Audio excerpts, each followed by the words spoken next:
మూసీ ఉగ్రరూపంతో హైదరాబాద్లోని పలు కాలనీలోకి వరద నీరు చేరింది. ముంపు ప్రాంతాల్లో సహాయక చర్యలు కొనసాగుతున్నాయి. మూసీకి ఇరువైపులా ఉన్నటువంటి కాలనీలోకి వరద నీరు చేరింది. నగరవాసులను సురక్షిత ప్రాంతాలకు తరలిస్తున్నారు. వరద నీటిని సిబ్బంది తొలగిస్తున్నారు.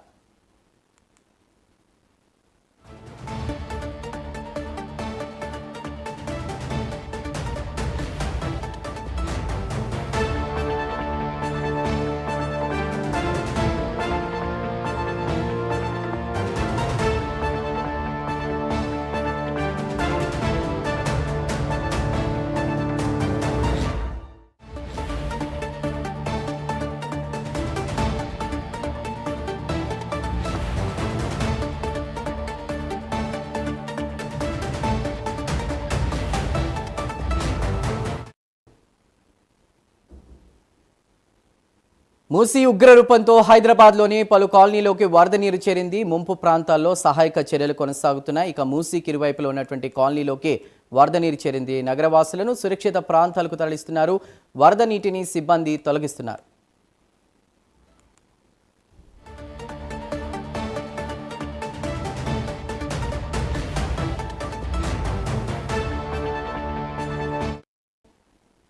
రైట్, మూసీ ఉగ్రరూపంపై మనీ డీటెయిల్స్ అందించడానికి మా ప్రతినిధి లిఖిత సిద్ధంగా ఉన్నారు. లిఖిత, ఏంటి సిచ్యువేషన్?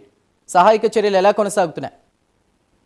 రైట్ చందు, ఇప్పటికే చాలా వరకు కూడా ప్రాంతాలు అనేటివి నీట మునిగిన పరిస్థితులు అయితే ఇక్కడ నెలకొన్నాయి.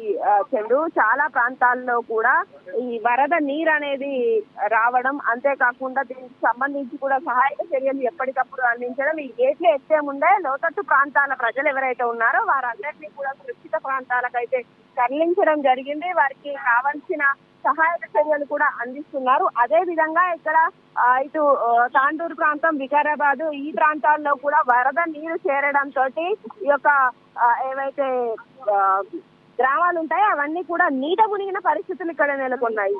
దీనికి సంబంధించి కూడా ఇటు చాలా మంది ఏదైతే ఇప్పుడు అవసరం ఉన్న సహాయక చర్యలకు సంబంధించి కూడా ఒక టోల్ ఫ్రీ నెంబర్స్ కి కాల్ చేస్తున్నప్పటికీ పూర్తి స్థాయిలో నీరు నిండిపోయినప్పటికీ దాంతో చాలా ప్రాంతాల్లో కూడా బిజినెస్ అనేటివి రావట్లేదు. దయచేసి మాకు సాయం చేయండి అంటూ కూడా కోరుకుంటున్న పరిస్థితులు ఇక్కడ నెలకొన్నాయి.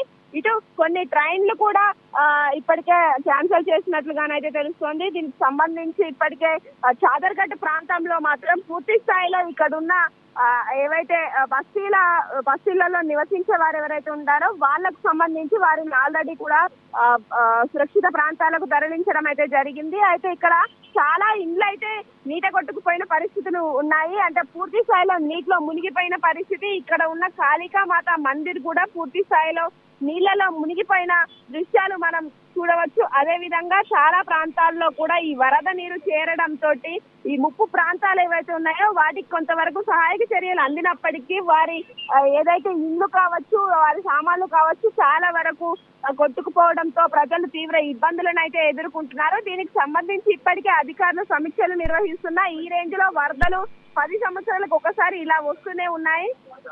అయినప్పటికీ కూడా దీనికి కరెక్ట్ సొల్యూషన్ అనేది దొరకట్లేదు అంటూ కూడా బాధపడుతున్న పరిస్థితులు ఉన్నాయి. Chandu. Right Likhita, thank you for the updates.